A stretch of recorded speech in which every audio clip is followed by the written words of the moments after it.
diagnóstico de este momento histórico que vivimos a nivel global, con toda su complejidad, es muy importante en estos documentos de la Iglesia. Definitivamente estamos en un cambio de época que nos exige replantearnos los principios, las cuestiones básicas en materia de economía, de política, de educación, de salud, hasta llegar a la manera en que comprendemos nuestros vínculos sociales. Muy interesante cómo el Papa Francisco lleva el tema de la fraternidad, de la amistad social, a temas tan profundos como la estructura económica, el sistema democrático, el nuevo paradigma de desarrollo.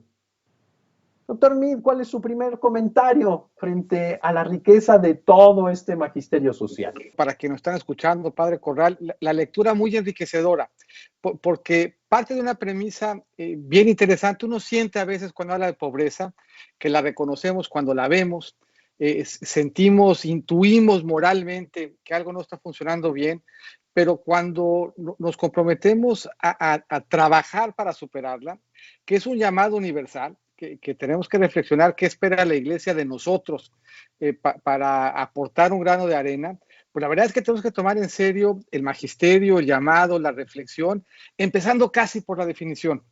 Y cuando empezamos a revisar la definición en el contexto académico, la definición en el contexto de política pública, y luego nos echamos un clavado en la encíclica para ver qué nos dice la encíclica en materia de pobreza y qué elementos podemos sacar en el discernimiento de cómo combatirla, pues encontramos una gran riqueza y una visión profundamente no solamente humanista, sino una visión muy moderna.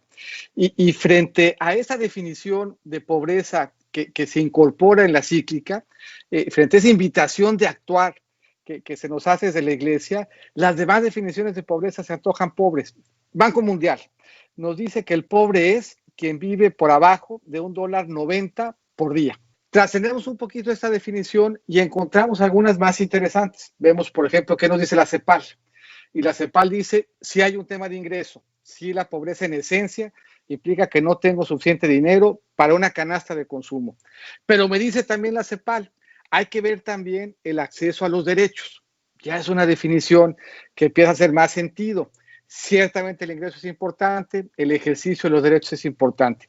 Vamos a la definición de pobreza en México, más puntual, 2 dimensiones, el ingreso y el acceso a los derechos. Y me dice cuáles derechos: educación, salud, seguridad social, vivienda, servicios en la vivienda y alimentación. Eso ya me empieza a dar una pista de dónde tengo que trabajar para dignificar, de qué tengo que hacer para moverme en la dirección de corregir lo que estructuralmente me lleva a ser pobre en México. Pero contrastemos toda esa visión con lo que dice el Papa Francisco en su encíclica, en Fratelli Tutti, el número 21. Y fíjese un poco la riqueza y la visión de futuro de la definición y cómo nos va a ayudar a definir una agenda de trabajo desde la trinchera en la que estemos, de manera universal, en una iglesia que tiene ese alcance. Dice Francisco, aumentó la riqueza, pero con inequidad. Y así lo que ocurre es que nacen nuevas pobrezas. Cuando el mundo moderno redujo la pobreza, lo hacen midiéndolo con criterios de otras épocas, no comparables con la realidad actual. Porque en otros tiempos, por ejemplo, no tener acceso a la energía eléctrica no era considerado un signo de pobreza ni generaba angustia. La pobreza siempre se analiza y se entiende en el contexto de las posibilidades reales de un momento histórico concreto. Muy superior en su visión al resto de las definiciones que tenemos para trabajar. Nos habla de una visión de pobreza dinámica, nos habla de una visión de pobreza que nos prepara para el futuro y que nos dice no solamente cuáles son los derechos a los que tengo que tener acceso hoy, sino cuáles son las brechas que si no cierro hoy, me van a ubicar en condición de falta de dignidad y de falta de oportunidad mañana. Y desde esa perspectiva es una definición mucho más rica, mucho más vigente y plenamente además accionable.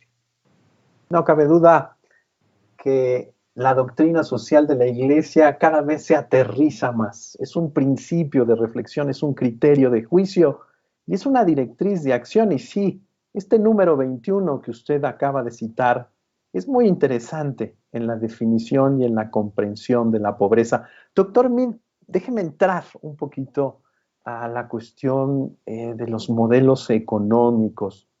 que se han abierto a considerar variables ambientales y sociales, sin duda alguna. Sin embargo, los resultados no han sido los mejores en términos de equidad. Podríamos pensar que la misma pandemia nos ha mostrado, nos ha abierto un escenario que deja al descubierto las grandes inequidades. No solamente económicas, sino de servicios, por supuesto, pero también de corresponsabilidad social. Lo escuchamos. Nos ofrece, yo creo, la encíclica cuando centra su reflexión en la parábola del buen samaritano, muchos elementos de reflexión profunda son bien interesantes.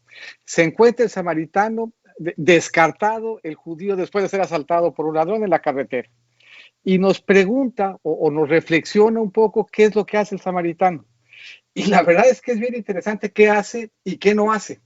No le da de comer al judío, no le da dinero al judío, lo recoge en su caballo y se lo lleva para que se restablezca su salud, para que tenga un techo dentro del cual pueda restablecerse, para que recupere su capacidad de encontrar por su propio pie una alternativa de regreso.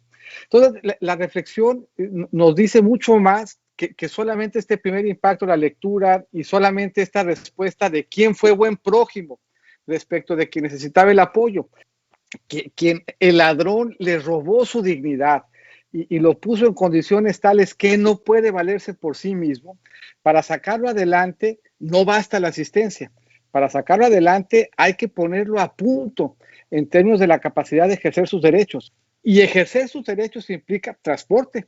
Cuando lo queremos ver en una dimensión moderna, no nos está hablando solamente de ponerlo a su caballo y llevarlo, pues nos está hablando de la necesidad del vínculo, de esta riqueza de la comunicación social, de reincorporarlo a un entorno en donde la sociedad pueda salir adelante. Esa visión moderna de las brechas que tenemos que cerrar y del trabajo que hace el samaritano para cerrar esas brechas en favor de su prójimo, nos da ya no solamente una definición sobre la que podamos trabajar, sino que nos dice exactamente qué es lo que tenemos que hacer. Y lo que tenemos que hacer es cerrar brecha por brecha, derecho por derecho, para que con los límites o dentro del entorno de la solidaridad podamos poner a la persona a punto de que con su propio esfuerzo pueda salir adelante. Si hay la obligación de que el que más sabe, el que más tiene, el que más pueda, pues le ayude al que menos sabe, el que menos tiene, el que menos pueda. ¿Hasta qué punto? El punto es ponerle piso. El piso viene en la encíclica como la dignidad que trae consigo el ejercicio de los derechos, y una vez resuelto el tema de acceso a los derechos, a partir de ahí podemos pedirle el esfuerzo adicional para que con el trabajo que dignifica pueda salir adelante. Entonces, no solamente encontramos en la encíclica, encontramos en la parábola una definición que nos permite trabajar alrededor de la pobreza, sino que encontramos también un llamado puntual que nos obliga frente al prójimo, no importa en la trinchera que estemos. Y la obligación frente al prójimo es clarísima. Donde veas que al prójimo le hace falta algún instrumento para acercarse a la educación, ahí está tu obligación como iglesia y como cristiano. Donde sientas que el prójimo está preocupado porque no tiene para comer ese día y que eso le angustia respecto a sí mismo, a su familia, ahí está un llamado específico para trabajar desde la trinchera que sea. En donde encontremos que falta la salud, especialmente en su vertiente curativa, ahí estamos llamados como buenos samaritanos a cumplir frente al prójimo y habilitarlo para poder alcanzar sus sueños. Y en este ejercicio dinámico no se agota con corregir las desigualdades históricas, sino que nos obliga a pensar hacia adelante qué es lo que tenemos que hacer desde hoy para que esa brecha no continúe creciendo. Doctor Mead, es muy interesante su acercamiento. Voy a tratar de ponerlo en términos muy concretos. El problema hoy de la equidad no es un problema de una variable o dos, es el modelo completo. Es la parte sistémica que tanto nos insiste Caritas in Veritate. Es muy interesante cómo el Papa Benedicto, el Papa emérito Benedicto, desde Caritas in Veritate nos insiste muchísimo. Un desarrollo humano integral, solidario y sustentable, como ya dijimos, centrado en la persona. Es decir, en ver la persona, en dignificarla como persona. Y nos dice qué quiere decir ese proceso de dignificación y nos obliga en consecuencia pues a actuar, a estar pendiente y a desplegarnos con un sentido de responsabilidad, insisto, cada quien en su trinchera. El empresario, responsable sí frente al accionista, pero responsable también frente a los trabajadores, responsable también frente a la familia de los trabajadores y responsable al final frente a la comunidad en la que está sentada su negocio. Entonces, esta dimensión humana a la que estamos llamados y estas muchas dimensiones que tenemos que ir trabajando, sí nos definen una agenda que es bien importante interiorizar para que sea parte también de la forma como sistemáticamente nos vinculamos con el prójimo.